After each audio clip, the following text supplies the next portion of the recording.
Je vais vous raconter ce que j'ai dû faire pour pouvoir jouer correctement sur ma borne à ma carte bootleg de Pang, sans doute l'un des meilleurs jeux du monde, et comment j'ai fini par y parvenir. Cette carte JAMA a la particularité de sortir une image très haute et largement décalée vers la droite. Le plus gênant étant qu'on ne voit pas ce qui se passe sur une partie non négligeable de l'espace de jeu et qu'on ne voit pas le dernier chiffre du temps restant. Pour résoudre ces problèmes, je suis passé par un nombre incalculable d'étapes sur une période de près de 5 ans. Fort heureusement pour moi et ma mémoire perforée, j'ai décrit en détail chaque étape sur le forum Neo Geo Player sous forme d'un blog du désespoir façon roman photo. Exceptionnellement, je ne rentrerai donc pas trop dans les détails et je vous laisserai aller y jeter un œil si vous souhaitez en savoir plus. L'idée générale est de changer le timing du signal de synchro sans toucher aux signaux de couleur pour déplacer l'image à l'écran. Chaque pulsation courte correspond à une ligne de balayage de l'écran. On appelle ça HBL ou Horizontal Blanking. Un train de pulsation longue correspond à la fin de l'image et au retour du faisceau en haut de l'écran. On appelle ça le VBL ou Vertical Blanking. En décalant légèrement les HBL par rapport aux signaux d'origine, et donc par rapport aux signaux de couleur, on peut déplacer l'image horizontalement. Et en déplaçant les pulsations VBL entre les différentes lignes, on peut la déplacer verticalement. Je tente donc d'intercaler un microcontrôleur sur le chemin du signal de synchro pour jouer avec son déphasage. J'obtiens des résultats peu précis avec un Arduino qui n'est pas assez rapide pour avoir une image stable. Puis j'obtiens des résultats un peu meilleurs avec un microcontrôleur beaucoup plus rapide, le SP32. Ici, je subis quand même les surcouches logicielles qui ajoutent de l'imprécision dans les timings. Je passe alors au STM32 Bluepill pour des résultats pas terribles non plus, et je commence à me dire qu'il va falloir utiliser quelques composants additionnels pour traiter ce signal d'entrée. La manière de gérer les impulsions VBL change radicalement d'une carte à l'autre. J'observe ici des impulsions VBL déphasées par rapport aux autres, ici une seule longue impulsion, ici seulement deux, et ici 8 en phase. Ça va être un enfer. Pour tenter de déphaser toutes ces pulsations et de boucher les trous, je fais des essais avec un PLL ou boucle à verrouillage de phase, épaulé par un oscillateur maison et piloté par un microcontrôleur. Et c'est à peu près à ce moment-là que je me noie dans la complexité de ce que je suis en train de construire et que je repars sur des bases simples pour essayer de visualiser un résultat au moins une fois dans ma vie et rester un peu motivé. J'utilise deux microcontrôleurs. Un qui décale le signal d'une demi-période et l'autre qui décale du nécessaire pour caler l'image où on le souhaite. Et ça fonctionne, j'arrive à décaler l'image dans les deux directions. C'est tellement agréable. Par contre, l'image bouge pas mal. Faisant fi de toutes mes analyses précédentes, je mets ça sur le compte d'un nid de parasites qui est le sac de nœuds de fil et je fais une carte plus compacte avec des microcontrôleurs un peu plus rapides. Et les résultats est horrible. Le signal produit n'est pas assez stable par rapport au signal d'entrée et on voit l'effet directement sur l'écran. J'entreprends alors de passer à toute autre chose, d'éliminer la composante microcontrôleur de l'équation et d'utiliser des logiques programmables, des GAL en l'occurrence. Ces puces sont très rapides, configurables à volonté avec un langage infernal, le CUPL, et fonctionnent en temps constant. Je les cadence avec un oscillateur à 50 MHz et je leur fais détecter les impulsions et compter les temps entre deux impulsions. Le microcontrôleur permet d'envoyer la durée de décalage souhaitée à ces puces de logique programmable. Le résultat est saisissant de stabilité, ça marche vraiment bien. Par contre, ça consomme énormément de courant, et vu la complexité pour décaler seulement le signal horizontal, j'imagine avec peine le travail pour générer les impulsions verticales et notamment combler les trous de celles-ci.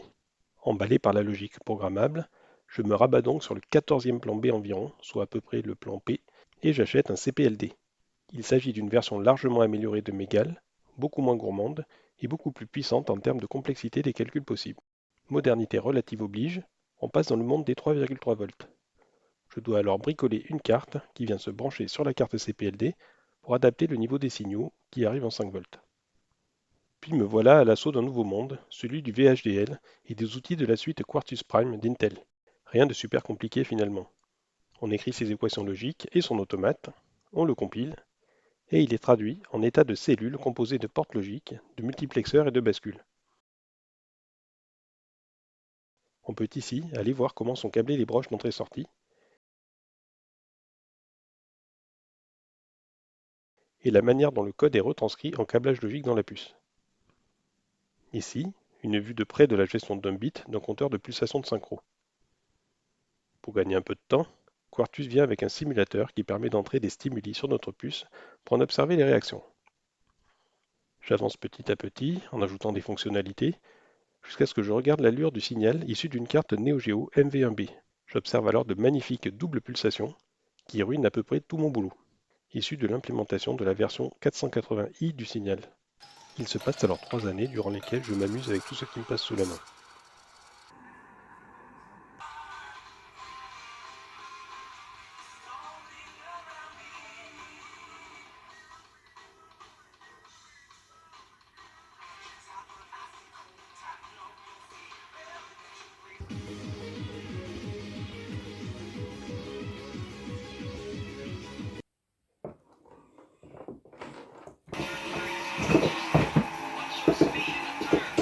Durant ces 3 ans, j'ai commencé à m'amuser avec de nouveaux microcontrôleurs, les Raspberry Pi Pico, très peu onéreux, très rapides et surtout dotés d'automates programmables basiques permettant de faire du traitement du signal hyper rapide sur les poches d'entrée-sortie du microcontrôleur, un peu à la manière d'un DSP pour ce que j'en comprends.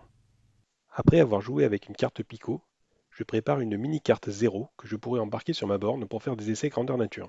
Ces cartes gèrent tous les cas que je voulais gérer dans mes rêves les plus fous. Voilà quelques exemples avec différentes cartes d'arcade. Ici, une Pandora Box. Chaque barre correspond à une ligne de balayage. On observe ici le motif correspondant des images successives, les VBL. Le balayage d'une ligne prend autour de 63,5 microsecondes. Côté VBL, c'est variable. On peut avoir de 1 à 8 impulsions, voire une longue barre sans impulsion. Je branche une carte JAMA 138 en 1. On observe que le nombre d'impulsions VBL a changé. Ici, une carte Puzzle in Action, basée sur un hardware de Mega Drive. Cette fois, on a une pulsation verticale supplémentaire en fin de VBL pour synchroniser le moniteur. On a toujours 6 pulsations, et on observe des doubles pulsations autour du VBL, utilisées dans le cadre du 480 entrelacé. Donc inutile ici, si ce n'est qu'elles vont nous empêcher de compter tranquillement les pulsations. Le signal est très similaire sur la Neo Geo. Voyons ce qui se passe au niveau du microcontrôleur. On commence par afficher en rose le décodage du signal VBL, qui nous permet de caler le reste du traitement et de faire des comptes d'écart entre les pulsations standards afin d'en générer de nouvelles de durée identique. En comptant les impulsions à partir de ce VBL, on peut envoyer une petite impulsion, ici en bleu, qui sera le point de départ d'une salve de remplacement du VBL. On la déclenche quelques lignes avant le VBL pour s'assurer qu'on va bien couvrir à la fois les doubles pulsations et le signal VBL d'origine. Et voilà à quoi ressemble le signal restauré. Les impulsions roses sont en phase avec l'impulsion bleue, puis elles recouvrent la zone de VBL de manière homogène pendant une vingtaine de lignes. On voit bien qu'elles suppriment les doubles pulsations jaunes. Les trous sont bouchés pendant toute la période de VBL, puis on récupère l'alignement avec le signal d'origine en fin de VBL. J'affiche maintenant le signal de sortie décalé. Je suis probablement la seule personne au monde qui utilise un trigger d'oscillo en mode signal vidéo à cet instant. Je me cale ici en fin d'image. Ici, je décale l'image verticalement.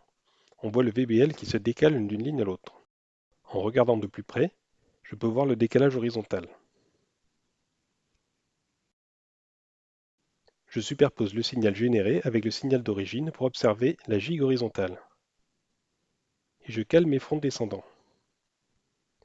J'active la persistance de l'oscillo pour voir les bavures. À cette échelle, le signal d'entrée lui-même n'est pas stable.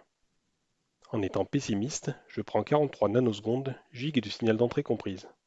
Un savant calcul m'indique que cela correspond à un déplacement pixel d'un quart de pixel dans le pire des cas. Ça me convient tout à fait. Je fais mes premiers essais sur un slot MVS sur mon banc de test. L'image tremble naturellement à cause de la conversion de 240p vers 780p, mais ça va donner une idée du fonctionnement. Je mets le jeu à l'arrêt sur l'image de l'écran titre, et les manipulations peuvent commencer. Je décale l'image vers la droite ou vers la gauche avec une précision d'une fraction de pixel. En appuyant sur le bouton, je passe en mode vertical et je peux faire monter ou descendre l'image. Un appui long permet de sauvegarder les réglages en mémoire flash pour le prochain démarrage. On a d'ailleurs un flash à l'écran le temps du flashage de la mémoire flash. Je fais un premier test sur le PCB Thunderhoop, dont je n'ai jamais vu la partie droite de l'écran de jeu, ni le temps restant d'ailleurs. Je viens intercaler sur le Penjama une carte de repiquage, et je branche ma petite carte dessus. Je peux alors faire mes réglages avec une grande précision. Un peu trop grande peut-être, je vais réduire ça parce que là c'est vraiment trop long.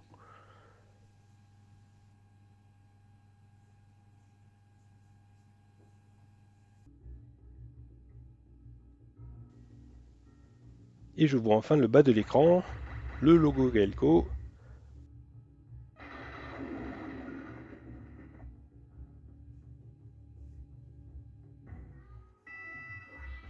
Et je découvre qu'en plus du temps, il y a des infos en bas de l'écran. Et me voilà de retour avec ma carte Pang et son image calée à droite. J'insère à nouveau mon dispositif sur le chemin, cette fois dans un joli boîtier en plastique. Et ça y est, je peux enfin jouer à ce magnifique jeu. Et j'ai apparemment quelques réparations à faire dessus, les balles sont toutes abîmées en bas de l'écran. Mais je ne vais pas m'arrêter à cette boîte en plastique. Une intercarte JAMA devrait voir le jour sous peu pour simplifier l'installation du système. À suivre donc.